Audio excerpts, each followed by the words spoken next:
دھنیا چور کے ساتھ پاکستان میں کیا ہوتا ہے، سزائے موت کے قیدی کے ساتھ پاکستان میں کیا ہوتا ہے۔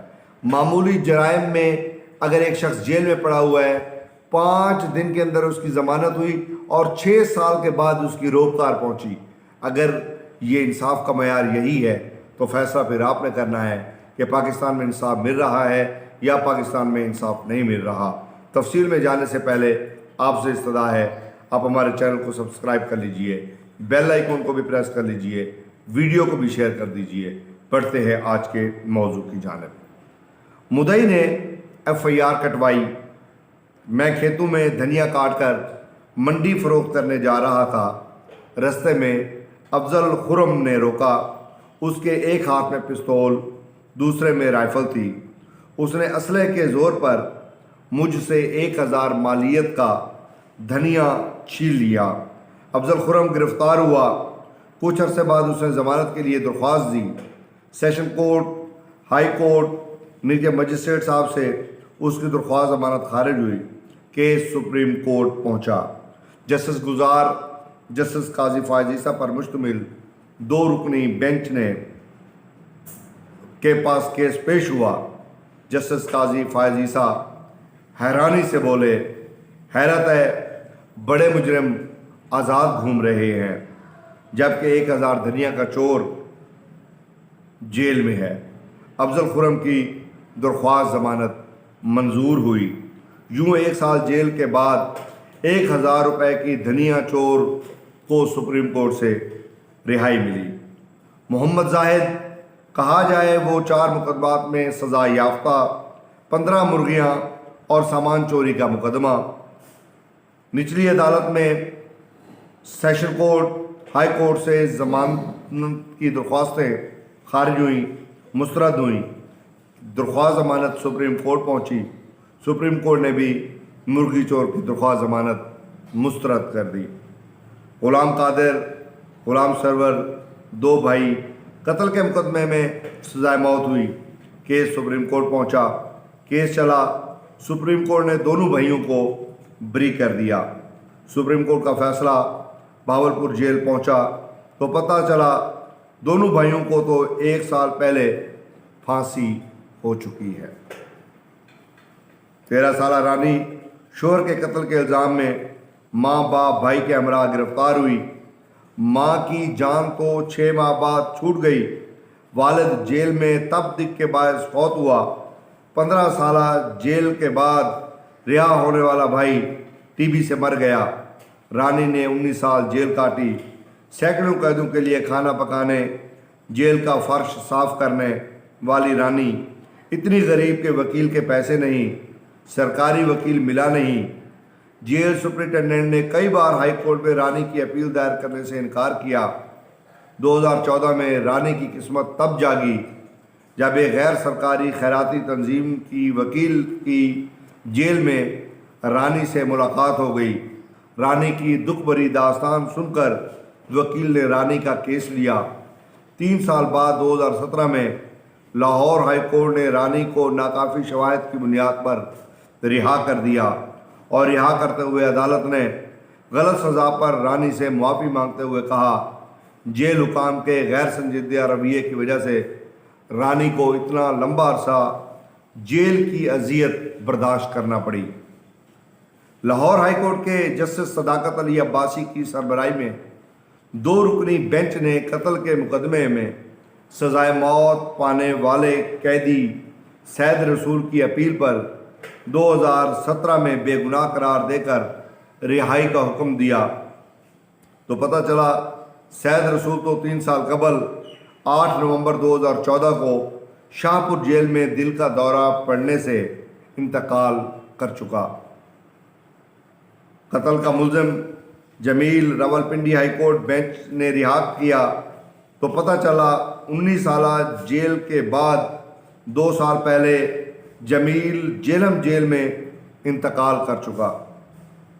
اور تو اور سالہ سال جمیل کی رہائی کی کوششیں کرنے والے جمیل کے والد اور چچا بھی یہ خوشخبری سننے کے لیے دنیا میں موجود نہیں تھے۔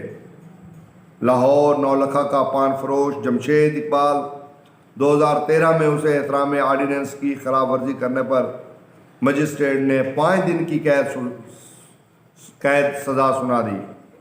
5 دن سزا پوری ہوئی، جمشید اقبال نے رہائی کے لیے کہا تو جیل حکام نے رہائی کا عدالتی حکم نامہ اور روپکار طلب کی۔ اب ذرا دل تھام کر رکھیے، جمشید اقبال نے رہائی کے عدالتی حکم نامے اور روپکار کے لیے اپیل کی اور اس اپیل پر 6 سال سماعت نہ ہو سکی۔ جی ہاں، جمشید اقبال نے 6 سال جیل کاٹی۔ آخر کار اپیل لگی، سماعت ہوئی۔ جج صاحب حیران رہ گئے، بولے 5 دن کی سزا اور 6 سال لگ گئے۔ آگے سنیے، فاضل جج نے کہا ملزم جمشید اقبال کو غلط سزا دی گئی کیونکہ اسپیشل مجسٹریٹ نے جس دفعہ کے تحت 5 دن کی سزا دی وہ دفعہ تو احترام آرڈیننس میں ہے ہی نہیں۔ عدالت نے غلط قید اور عدالتی نظام کی سستی پر جمشید اقبال سے معافی مانگتے ہوئے کہا اس طرح کا انصاف تو پتھر کے دور میں بھی نہیں کیا گیا۔ یہ چند مثالیں، ایسی سینکڑوں دکھ بھری داستانیں اور بھی۔ اب دکھ کی بات یہی نظام 5% بڑے طاقتور پیسے والوں کو نہ صرف بر وقت انصاف دے رہا بلکہ انوکھے ریلیف، انوکھی سہولتیں پہنچا رہا۔ چھٹی والے دن گھر بیٹھے بٹھائے انصاف مل جانا، عدالتی حاضریوں سے استثناء، گھر سب جیل قرار پائیں، یہ ذرا بیمار ہوں تو انہیں بھانت کی طبی سہولتیں، اور تو اور یہی نظام مجرم کو علاج کے لیے بیرون ملک بھجوائے۔ کیا خوبصورت نظام! اگر ملزم رکن اسمبلی ہو بس پھر موجیں ہی موجیں۔ اسمبلی اجلاس بلا لو، پروڈکشن آرڈر پر ملزم سیدھا اسمبلی میں، وہاں تقریریں، انٹرویوز، پریس کانفرنس، ملاقاتیں، رات گئے سکون و اطمینان سے جیل واپسی۔ جیل میں وہ سہولتیں جو عام آدمی کو گھر میں بھی نہ ملیں۔ ابھی چند دن پہلے آپ کے علم میں ہے، شہباز شریف کی غیر موجودگی میں عدالت نے انہیں ضمانت دی، کہا ضمانتی مچلکے بعد میں جمع کرا دیں۔ یہ مدت ضمانت ختم ہوئی، وکلاء نے ضمانت میں توسیع کی درخواست دی۔ عدالت نے پوچھا شہباز شریف نے ابھی تک ضمانتی مچلکے بھی جمع نہیں کرائے۔ وکیل نے کہا وہ بیمار ہیں، طبیعت بہتر ہونے پر ضمانتی مچلکے جمع کرا دیں گے۔ عدالت نے یہ سن کر ضمانت میں توسیع کر دی۔ کیا عام آدمی کے مقدمے میں ایسے ہوتا ہے؟ اگر کوئی عام آدمی عدالت میں جائے اور وہ کہے کہ جناب میں مچلکے جمع نہیں کرا سکا تو کیا اس کے ساتھ ایسا سلوک ہوتا ہے؟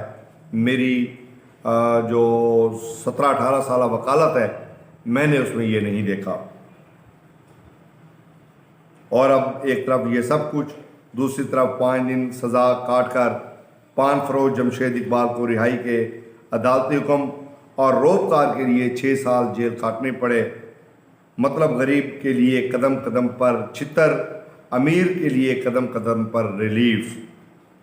یہ بھی سنتے جائیے، سندھ گھوٹکی مرغوں کی لڑائی پر جو ہو رہا، پولیس کا چھاپا، 1 مرغے سمیت سب جواری گرفتار۔ چند دنوں میں جوا کھیلنے والوں کی ضمانتیں ہو گئی مگر مرغے کی ضمانت نہ ہوئی۔ آخر کار پچھلے ہفتے مرغے کی قسمت جاگی اور 8 ماہ بعد اس کی ضمانت ہو گئی۔ یہ ہے ہماری پولیس، مجرموں کے ساتھ مرغہ بھی گرفتار۔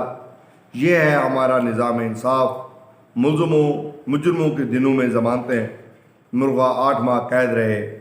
پیارے، یہ ہے ہمارا پیارا پاکستان۔ بہرحال یہ تمام گفتگو سنانے کا بنیادی مقصد سپریم کورٹ آف پاکستان کی توجہ حاصل کرنا تھا کہ حضور آپ نے معمولی باتوں پر 100 موٹو ایکشن لیے۔ عتیقہ اردو سے شراب کیا پکڑی گئی، آپ نے 100 موٹو ایکشن لیا۔ یہی سپریم کورٹ تھی، افتخار محمد چودھری صاحب کی سپریم کورٹ تھی۔ اور پھر ہم 100 موٹو کے حق میں ہیں کہ قانون کی حکمرانی کے لیے کچھ بھی کیا جائے، قانون کی حکمرانی ہونی چاہیے۔ لیکن قانون کی حکمرانی امیر کے لیے کیوں؟ قانون کی حکمرانی غریب کے لیے کیوں نہیں؟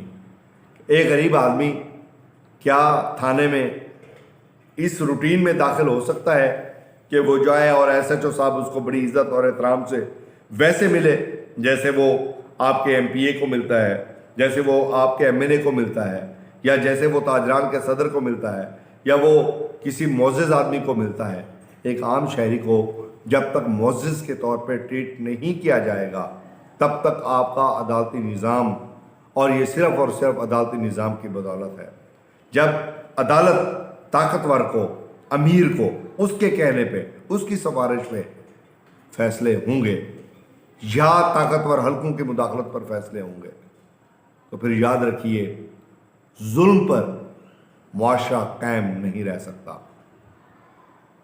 عدل پر معاشرہ قائم رہ سکتا ہے، کفر کا نظام بھی ہو، عدل پر معاشرہ قائم ہو سکتا ہے۔